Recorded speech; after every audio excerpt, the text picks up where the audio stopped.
Lahore central jail में 23 मार्च 1931 की शुरुआत किसी और दिन की तरह ही हुई थी। फर्क सिर्फ इतना था कि सुबह सुबह जोर की आंधी आई थी, बहुत तेज। लेकिन जेल के कैदियों को थोड़ा अजीब सा लगा जब 4 बजे ही वार्डन चरत सिंह ने उनसे आकर कहा कि वो अपनी अपनी कोठरियों में चले जाएं। उन्होंने कारण नहीं बताया था। उनके मुंह से सिर्फ ये निकला कि आदेश ऊपर से है। अभी कैदी सोच ही रहे थे कि माजरा क्या है। जेल का नाई बरकत हर कमरे के सामने फुसफुसाते हुए गुजरा कि आज रात भगत सिंह, राजगुरु और सुखदेव को फांसी दी जाने वाली है। उस क्षण की निश्चिंता ने उनको झकझोर कर रख दिया। कैदियों ने बरकत से मनुहार की कि वो फांसी के बाद भगत सिंह की कोई भी चीज जैसे पेन, कंघा या घड़ी उन्हें ला कर दें ताकि वो अपने पोते पोतियों को बता सकें कि कभी वो भी भगत सिंह के साथ जेल में बंद थे।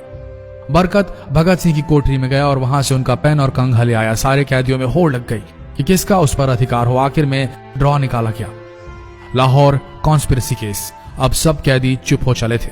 उनकी निगाहें उनकी कोठरी से गुजरने वाले रास्ते पर लगी हुई थी। भगत सिंह उनके साथ फांसी पर लटकाए जाने के लिए उसी रास्ते से गुजरने वाले थे।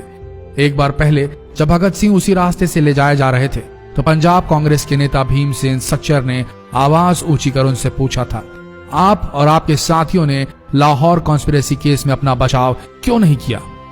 भगत सिंह का जवाब था, इनकलाबियों को मरना ही होता है क्योंकि उनके मरने से ही उनका अभियान मजबूत होता है, अदालत में अपील से नहीं।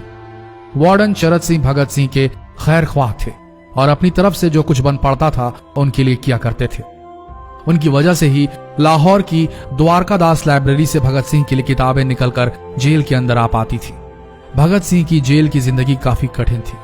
किताबें पढ़ने का शौक हो चला था उन्हें कि एक बार उन्होंने अपने स्कूल के साथी जयदेव कपूर को लिखा था कि वो उनके लिए कार्ल लिब्नेख्त की मिलिट्रिज्म, लेनिन की लेफ्ट विंग कम्युनिज्म और ऑप्टन सिंक्लेयर का उपन्यास द स्पाई कुलबीर के जरिए भिजवाएं।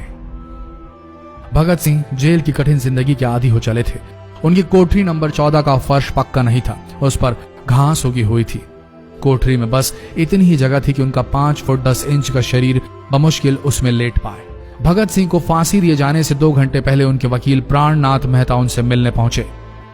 मेहता ने बाद में लिखा कि भगत सिंह अपनी छोटी सी कोठरी में पिंजड़े में बंद शेर की तरह चक्कर लगा रहे थे।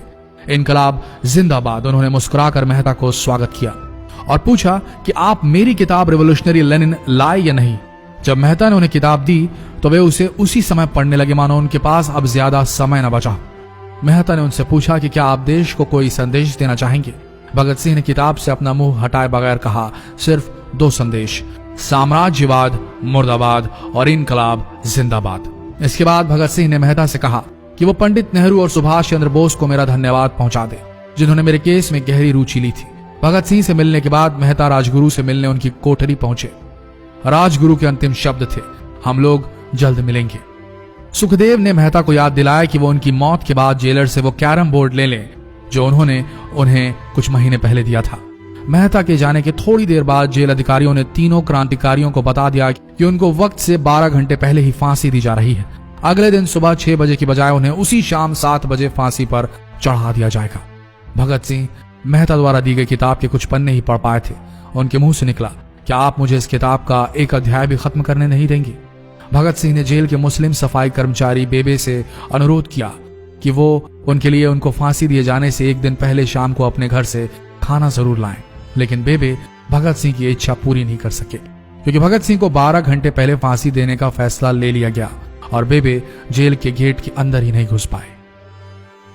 थोड़ी देर बाद तीनों क्रांतिकारियों को फांसी की तैयारी के लिए उनकी कोठरियों से बाहर निकाला गया। भगत सिंह, राजगुरु और सुखदेव ने अपने हाथ जोड़े और अपना प्रिय आजादी गीत गाने लगे।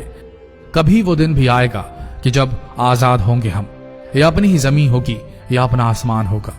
फिर इन तीनों का एक एक करके वजन लिया गया। सबके वजन बढ़ गए थे। इन सब से कहा गया कि अपना आखिरी स्नान करें। फिर उनको काले कपड़े पहनाए गए लेकिन उनके चेहरे खुले रहने दिए गए। चरत सिंह ने भगत सिंह के कान में फुसफुसा कर कहा कि वाहे गुरु को याद करो।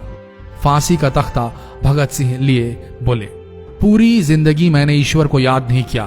असल में मैंने कई बार गरीबों के कलेश के लिए ईश्वर को कोसा भी है। अगर मैं अब उनसे माफी मांग लूं तो वो कहेंगे कि इससे बड़ा डरपोक कोई नहीं। इसका अंत नजदीक आ रहा है, इसलिए ये माफी मांग रहा है। जैसे ही जेल की घड़ी ने 6 बजाया, कैदियों ने दूर से आती कुछ पद चांपें सुनी। उनके साथ भारी बूटों के जमीन पर पड़ने की आवाजें भी आ रही थी। साथ में एक गाने का भी दबा स्वर सुनाई दे रहा था, सरफरोशी की तमन्ना अब हमारे दिल में है। सभी को अचानक जोर जोर से इनकलाब जिंदाबाद और हिंदुस्तान आजाद हो के नारे सुनाई देने लगे। फांसी का तख्ता पुराना था, लेकिन फांसी देने वाला काफी तंदुरुस्त। फांसी देने के लिए मसीह जल्लाद को लाहौर के पास शाहदरा से बुलवाया गया था। भगत सिंह इन तीनों के बीच में खड़े थे। भगत सिंह अपनी मां को दिया गया वो वचन पूरा करना चाहते थे कि वो फांसी के तख्ते से इनकलाब जिंदाबाद का नारा लगाएंगे। लाहौर जिला कांग्रेस के सचिव पिंडी दास सोंधी का घर लाहौर सेंट्रल जेल से बिल्कुल लगा हुआ था। भगत सिंह ने इतनी जोर से इनकलाब जिंदाबाद का नारा लगाया कि उनकी आवाज सोंधी के घर तक सुनाई दी। उनकी आवाज सुनते ही जेल के दूसरे कैदी भी नारे लगाने लगे। तीनों युवा क्रांतिकारियों के गले में फांसी की रस्सी डाल दी गई, उनके हाथ और पैर बांध दिए गए। तभी जल्लाद ने पूछा, सबसे पहले कौन जाएगा? सुखदेव ने सबसे पहले फांसी पर लटकने की हामी भरी। जल्लाद ने एक एक कर रस्सियां खींची और उनके पैरों के नीचे लगे तख्तों को पैर मारकर हटा दिया। काफी देर तक उनके शव तख्तों से लटकते रहे। अंत में उन्हें नीचे उतारा गया और वहां मौजूद डॉक्टरों लेफ्टिनेंट कर्नल जे नेल्सन और लेफ्टिनेंट कर्नल NS सोंधी ने उन्हें मृत घोषित किया। एक जेल अधिकारी पर फांसी का इतना असर हुआ कि जब उससे कहा गया कि वो मृतकों की पहचान करें तो उसने ऐसा करने से इनकार कर दिया। उसे उसी जगह पर निलंबित कर दिया गया अंग्रेजों द्वारा। एक जूनियर अफसर ने यह काम अंजाम दिया। पहले योजना थी कि इन सब का अंतिम संस्कार जेल के अंदर ही किया जाएगा, लेकिन फिर यह विचार त्यागना पड़ा जब अधिकारियों को आभास हुआ कि जेल से धुआं उठते देख बाहर खड़ी भीड़ जेल पर हमला कर सकती है। इसलिए जेल की पिछली दीवार तोड़ी गई। उसी रास्ते से ट्रक जेल के अंदर लाया गया और उस पर बहुत अपमानजनक तरीके से उन शवों को एक सामान की तरह लाद दिया गया।